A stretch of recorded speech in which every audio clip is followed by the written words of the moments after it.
Hello everyone, नमस्ते सबैजनालाई। Welcome to my YouTube channel. आज चाहिँ मेरो बहिनीको बिहेमा हामीले के गर्यौँ भनेर हेरौँ है त। सबै भिडियो चाहिँ मसँग छैन, म सम्झिँदैछु, म त्यति मात्रै राख्छु। यसै गरेर जहिले लिएर राखिसकेपछि चाहिँ साडीहरू डिस्काउन्टै थियो जुत्ता खोल्नु भनेर जय हाँस्दै हुनुहुन्छ। यो चाहिँ के गर्न लाग्यो यो चाहिँ छोरीको बुहारी दिनुपर्छ जयलाई, छोरीको बुहारी जयलाई र जुलीको बुहारीलाई पुछौ पर्ने हुन्छ। यसको तयारी भिडियो चाहिँ कसले लिएर राख्दै भएको छ मेरो मनमा थाहा भएन है।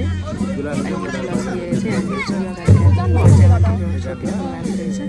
अनि चाहिँ छाता उडाउने थिएन, अनि हाम्रो कल्चरमा चाहिँ जुत्ता लगाउने कल्चर हुन्छ नि, जुत्ता लगाउने साटो बेला चाहिँ पैसा दिनुपर्ने हुन्छ सालीहरूले।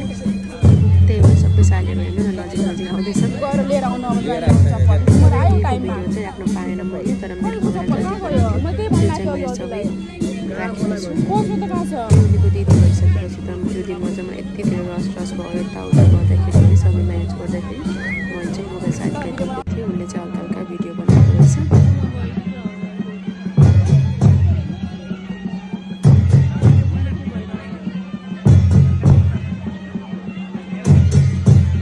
त्यति बेला चाहिँ स्वयं भइसक्यो। अनि मैले चाहिँ टिका सुकेको भएर हल्का टिका मिलाइदिँदै थिएँ। अनि स्टेजमा चाहिँ पहिले कोही पनि नचढे बिग्रिन्छ भनिरहेको थियो। अनि म चाहिँ माथि गएर मिलाएको थिएँ। लास्टमा त सबैजना माथि गइसक्नु भएछ स्वयंवरको बेलामा।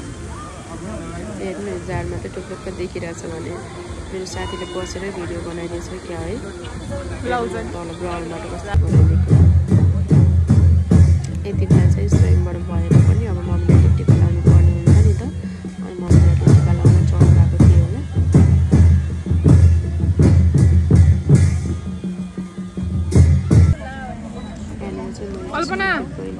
जयलाई आँखा झिम्कानु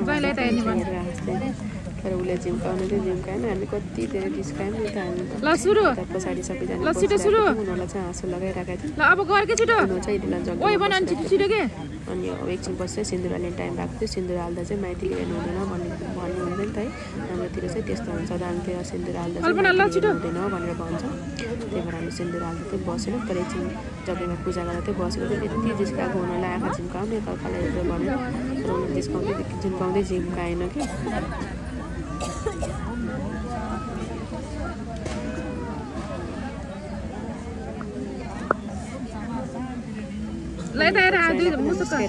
जय चाहिँ हामीलाई हेर्दै हेर्नु भएन, लाज लागेर होला। अनि बहिनी चाहिँ बेला बेलामा हेर्दै मुस्काइरहेको थियो। अनि हजुरहरूकोतिर चाहिँ कस्तो कस्तो कल्चर हुन्छ। हाम्रोतिर चाहिँ जुठो खुवाउने कल्चर हुन्छ है। जुठो खुवाएको सट्टा चाहिँ बेहुलाले बेहुला पैसा दिनुपर्ने हुन्छ। अनि त्यो बेला नि यति रमाइलो भएको थियो। तर मेरो मोबाइल कहाँ थियो मलाई थाहा नै भएन है। अनि हामीले त्यो भिडियो बनाउनै पाएन। त्यति बेला कस्तो राम्रो हुन्छ कि बार्गेनिङ गरेको बेहुला बेहुलीले, अनि बेहुलीले खाँदैन खाँदैन भन्नेको रमाइलो हुन्छ।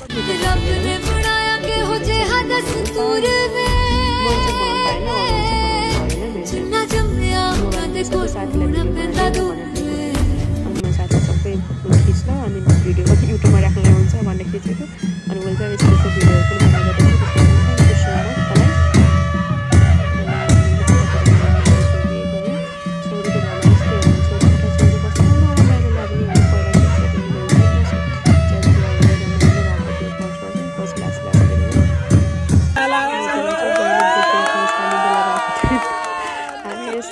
कराएको थिएँ पनि यस्तो उटिङ गरेको थिएँ। ल बोक्नु गयो बोक्नु भनेर, तर जहिले बोक्नु चाहिँ सक्नु भयो। मेरो बहिनी चाहिँ हेल्दी छ नि त, हेल्दी छ, त्यही भएर अलिक मोटो छ नि त। बोक्नु चाहिँ भयो। आयो यति बेला चाहिँ हाम्रो टिका लगाइदिएको छ। गोडा धोएर लगाइदिएको हो कि गोडा धुन बाँकी छ। अनि कलमा जिस्काउँदै थियो मलाई, ल मेरो खुट्टाको पानी खाएर भन्दै थिएँ नि त। म त तेरो खाना है खाना भन्दा त खोज्न पहिले चाहिँ।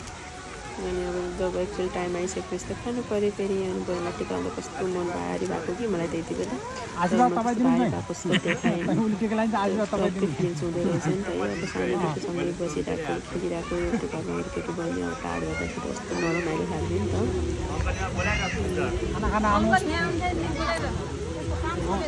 अंकल वहाँ एकदम यहाँलाई फुल प्लेटको जिम्मा दिएको छ। अनि बिनाजुले पनि टिका लगाइदिनु भयो। तर गोडाको पानी चाहिँ बिनाजुले चाहिँ हाँस्दैछ। कति हाँसेको मैले छँदाखेरि पहिले तर हजुरकोतिर हुन्छ कि हुनु। हाम्रो चाहिँ कन्यादान त दाइतिर हुन्छ होला। तर यसरी गोडाको पानी खाने चलन पनि हुन्छ हाम्रो अनि आफ्नो घर परिवार आफ्नो कुलहरूको मान्छेहरू सबैले दाजुले चाहिँ यस्तो गर्ने कल्चर अनि प्रिया चाहिँ खाना खाएर आएको बहिनीहरू हामी चाहिँ फोटो खिच्यौँ थ्याङ्क यू सो मच